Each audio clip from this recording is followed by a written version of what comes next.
Yo, what's up mga tropa pips? Magandang araw po sa inyong lahat at welcome po dito sa aking vlog. At ngayon po ay atin pong bibigyang reaksyon. Ito pong sinabi o mga sagot sa interview nitong si Congressman Sandro Marcos na kauna-unahang pumirma sa impeachment complaint laban dito kay Sara Lustay. So ito po yung kanyang video at bibigyan po natin ng reaksyon. Katulad po sa sinabi ng ating Pangulo ay nung nagpirmahan na sa impeachment complaint ay tinanong ko siya kung ano bang advice niya. And tama naman yung sinabi niya. He said, do your duty as a congressman and uphold your oath to the Constitution that you swore to protect. And it's my constitutional duty to go through the impeachment process as an elected representative. Now, as to why I was the first one to sign, alam naman kung sasabihin ng tao na gusto nilang huhukayin yung lolo mo at itapon yung katawan sa West Philippine Sea, sasabihin niya gusto niyang patayin ang Pangulo at ang First Lady na ang aking magulang at gusto niyang patayin ng Speaker. Ba't naman nagugulat ang tao na pipirma ako dyan? These are statements that can't be taken lightly, especially from someone with such a high position. So, nagtataka na nga ako kung bakit nagulat yung tao. Alam nga naman kung sasabihin mo huhukayin mo lolo ko. Of course, I'll be the first one to sign. That should come as no surprise. So that's why I was the first one to sign. As to the allegations that I was the one... Ayun kahit naman yata sinong anak, apo, pamangkin, 'di ba, ang makarinig ng mga hindi magandang salita patungkol sa iyong lolo, sa iyong tatay, sa iyong tito, 'di ba?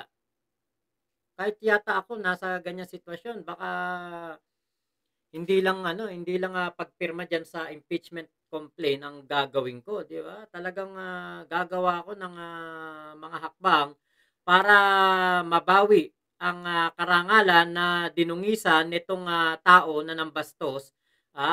Yun nga po ang pinakamalupit namayapa na yung lolo ni Sandro.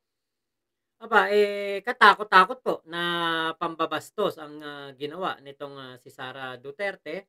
'Di ba? Kumbaga talagang karapat-dapat lamang na pangunahan ni Sandro Marcos itong pagpirma para maipakita niya dito sa kay Sara Duterte at sa lahat ng mga alipores ni Sara Duterte na hindi pwede na bastos-bastusin lang ang kanyang lolo, ang kanyang tatay, at ang kanyang tiyuhin. At pati ang kanyang nanay, nakalimutan natin, pati ang nanay ni Sandro Marcos ay talaga ng mga binabalahura nitong mga DDFs na ito, di ba? At ni Sara, pinagmumura ni Sara. So, diba, yan ay katibayan lamang na talagang si Sandro Marcos may sarili siyang pagpapasya para sa kanyang sariling buhay. Meron siyang pagpapasyang sarili. Kung ano ang kanyang kapasyahan, walang magagawa si PBBM. Bakit? Kasi hiwalay ang pagiging ama at anak sa politika. Kung ano man ang gustong gawin ni Congressman Sandro Marcos, yun ang masusunod kasi yun ay ang kanyang sariling desisyon. At yun lamang ang karapat-dapat, masunod ang iyong kagustuhan. Palakpakan natin yan. Diba? Yun ang katibayan na hindi inimpluwensyahan ni PBBM si Sandro Marcos. Kasi kung susundin ni Sandro Marcos ang sinabi ng kanyang ama na huwag ituloy ang impeachment, aksaya lang ito sa oras. Kung bumoto sa no si Sandro Marcos at hindi siya pumirma, hindi siya kasama sa naunang 215 na pumirma. Masasabi natin, mabuti siyang anak. Bakit? Sumunod siya sa kanyang tatay. Sinunod niya ang kanyang ama. Sinunod niya ang kagustuhan ng kanyang tatay na presidente ng ating bansa. Pero, dahil nga po, sa kanyang ginawa na siya pa ang nanguna sa pagpirma mas pinili niya maging isang mabuting Pilipino, maging isang mabuting kongresista, at sinuway niya ang kanyang ama kapalit ng kapakanan ng bayan, kapalit ng kapakanan ng ating mga kababayan na naghahanap ng hustisya sa perang nilustay ni Sara Duterte. Naghahanap ng hustisya sa pagmumura sa presidente, sa First Lady, at sa House Speaker. Mas pinili ni Sandro Marcos na maging mabuting Pilipino at kongresista kaysa mabuting anak. Yun ang tama. Who spearheaded the movement for the fourth complaint. Katulad sa sinabi ng Pangulo, I think people give me too much credit. I was given the opportunity to sign, and I did sign, but I did not spearhead any movement, or I did not try to convince anyone to sign. I think they did that on their own volition.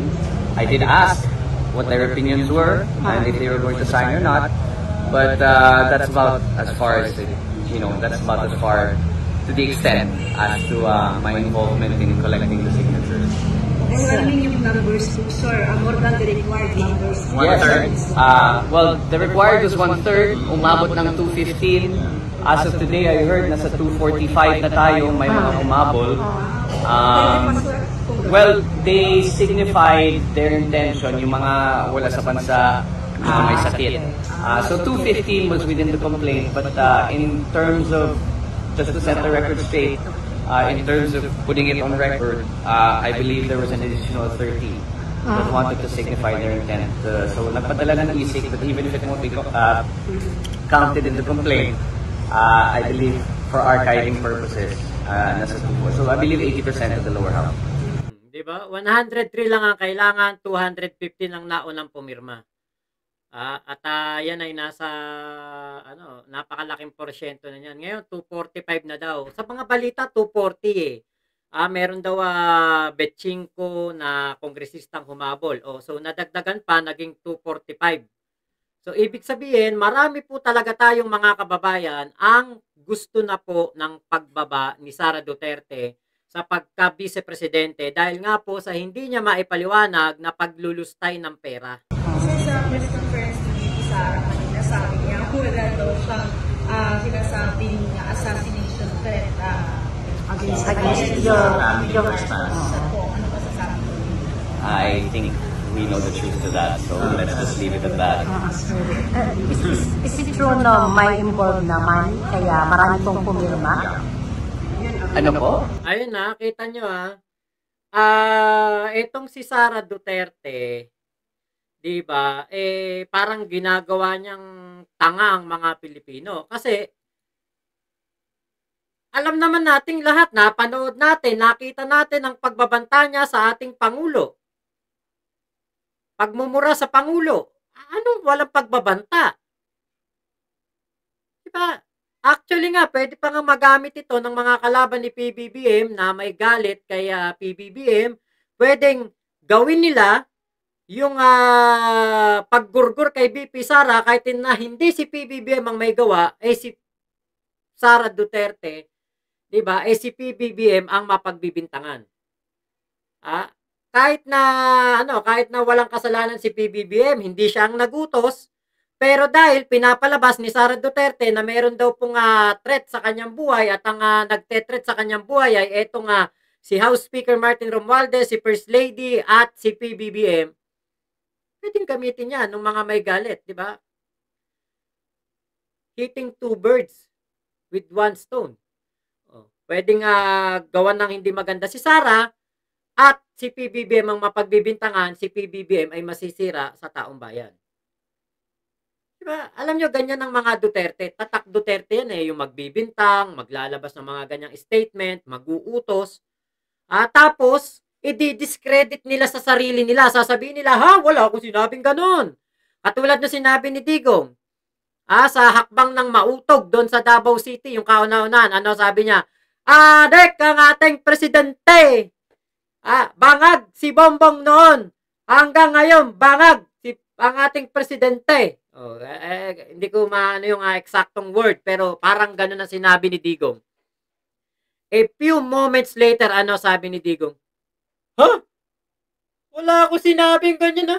Maawa ka naman sa akin, ang tanda ko na. Magalit sa akin si Marcos. Oh, kita niyo kung gaano po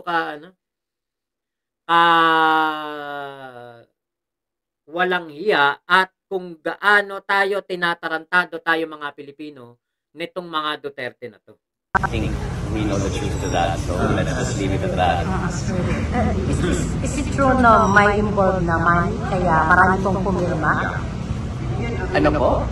Meron din na naibigay na pera dun sa pumirma ng mga congressman. I think that's just part of yung mga fake news ng mga DDS. Parte ko yan ng smear campaign nila to discredit the movement. You can't blame them eh. Alam naman natin kung sino amo nila.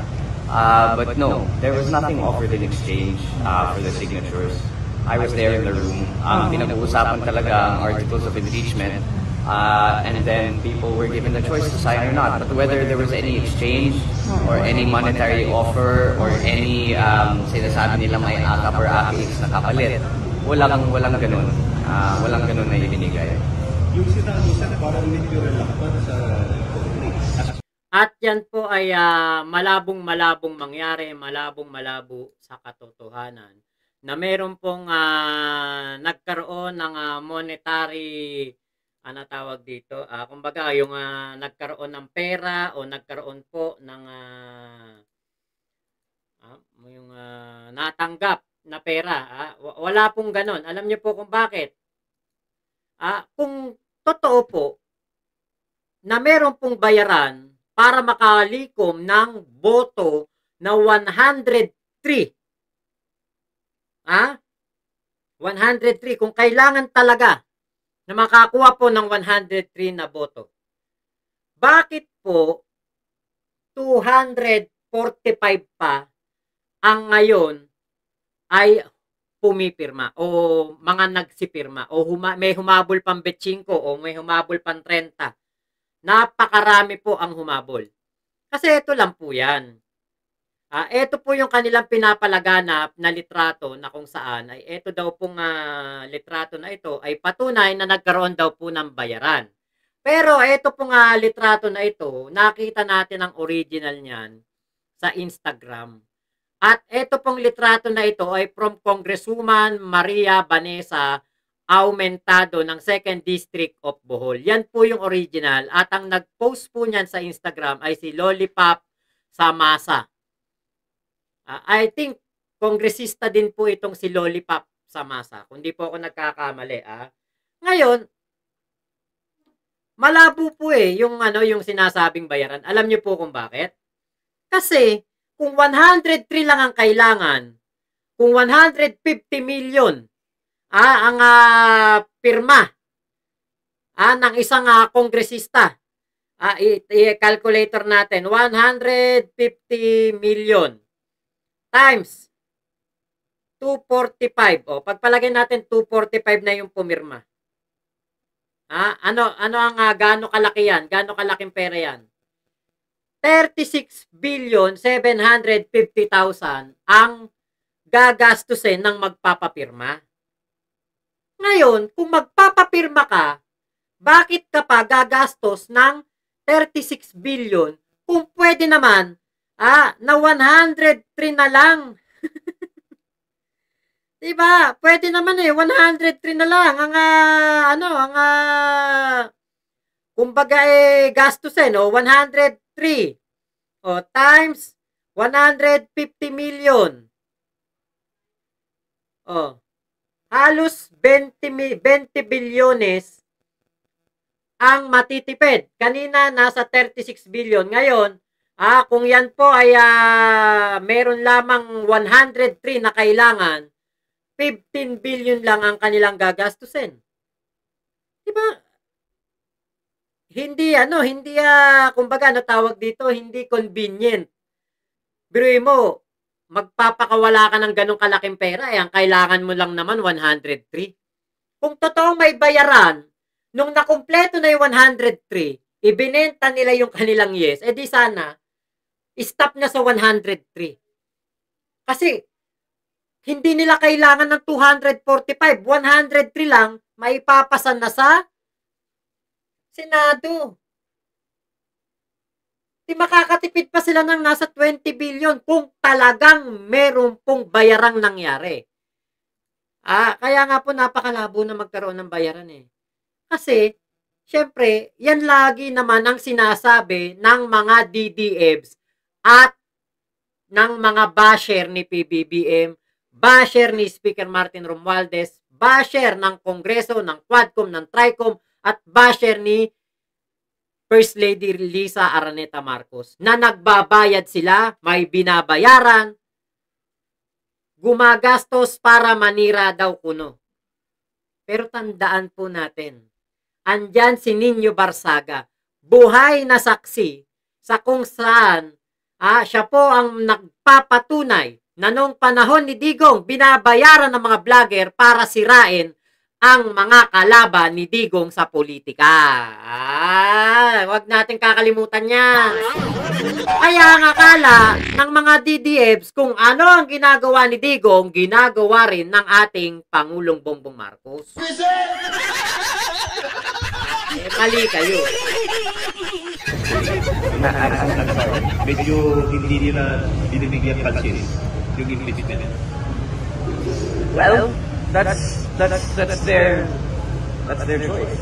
Kung binabaliwala nila ang opinion ng 245 ng mambabatas at ang mga iba't ibang grupo na sa tingin nila kailangan may impeach ang VP, that's their choice. If they don't want to give it importance, then let them not give it importance. But given the numbers, to us, it's important. How about on the Senate, sir? June na nila itatalo? Well, there is. I believe you heard the statement of the SP that said the impeachment court cannot proceed until there is session. There are other lawyers who say that because the impeachment court is independent of the legislative body, you can proceed as soon as possible. There are differing opinions to that. Pero I don't want to comment on. Para sa may init na balita sa loob at labas. Ayun, tapos na yung balita doon, di ba? I don't want to comment on that. At ito namang ating ano na ito, congressman, malayong-malayo naman kay Sara Duterte. Buti na lang, tangan! Malayong-malayo kay Sara Duterte to. Alam niyo po kung bakit? Saan ka nakakita ng vice presidente na umaten ng press con? Ang tagal naghintay ng mga nasa press con. Biglang kapag tinanong, hindi sumasagot ng maayos. Ayaw sumagot ng matino.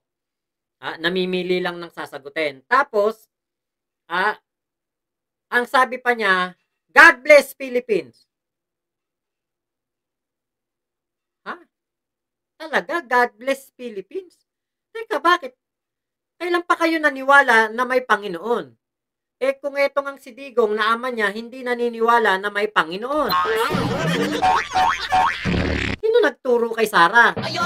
Sabi pa ni Sara, sabi nila, basahin ko lang daw to eh. Buti na lang, tangan! Nakakita ng ganong presidente na walang sariling ulirat, walang sariling desisyon, hindi katulad ni Sandro Marcos, kapag tinanong, sagot. Isang tanong, isang sagot. Malinaw niyang sinasagot kung ano ang mga katanungan. Si Sara sabi nila, basahin ko lang daw to eh. Ito bang si Sandro Marcos, nakita nyo ba to kapag ito in-interview?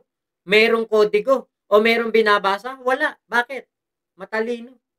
Kaya niyang dalhin ang kanyang sarili. Kaya niyang sagutin ang mga katanungan ng kahit sino pa na pinakamagaling na reporter dito sa ating bansa. No holds barred. Sasagutin niya kung ano ang tanong mo. Diba? Kaya po ito, sa totoo lang, itong mga katulad niyan, sinabi, hindi sineseryoso ni Sara, pinagtatawanan lang ni Sara ang impeachment at sabi nga ni Sara, mas masakit pa daw ang makipag-break up sa boyfriend o girlfriend kaysa ma-impeach ng Kongreso. So, di ba? Ano pa ba ang mga dapat nating marinig para hindi tayo makumbinse na ang isang Sara Duterte ay immature sa kanyang pwesto? Boba? Tatanga-tanga? Walang sariling pag-iisip at nakikinig lang sa dikta ng kung sino mang Poncio Pilato. Diba? Yun ang katotohanan yan. Malayong malayo ang isang Sara Duterte sa mga Marcos. Tandaan po natin, tayong mga Pilipino ay namulat na ang ating mga presidente, vice-presidente, mga senador at kongresista. Namulat tayo na ito ay mga disente. Itong mga taong ito ay tinitingala sa lipunan. Ginagalang nire-respeto. Pero sinira yan ng ama ni Sara Duterte na noong siya ang presidente, ultimo, Santo Papa, minumura. Ultimo ang ating mga obispo, pinagmumura. Ultimo ang ating Panginoong Diyos, sinasabihan ng stupid. Tapos ngayon, magsasalita si Sara, God bless Philippines. Na-bless na ng Pilipinas. Na-bless na ang Pilipinas ng ating Panginoon. Alam niyo po kung bakit? Nabuking ang kumbaga, unlimited na paglustay ng pera ng taong bayan ni Sara Duterte. Doon palang pinagpala na tayo. Sinave na tayo ng ating Panginoon na magkaroon tayo ng presidente na isang lustayera at napakaraming pera ng ating mga kababayan na nilulustay lang sa walang kapararakan, gumagastos ng 100,000 sa isang safe house. Mahal pa o mas mahal pa sa pinakamahal na penthouse hotel doon sa BGC.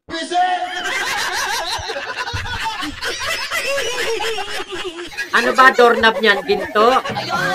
Ano pagkain diyan? Kabyar? May tagahubad ba ng sapatos mo? May tagahilod ng likod mo diyan sa safe house na yan? At ganyang kamahal? 100,000 ang gabi?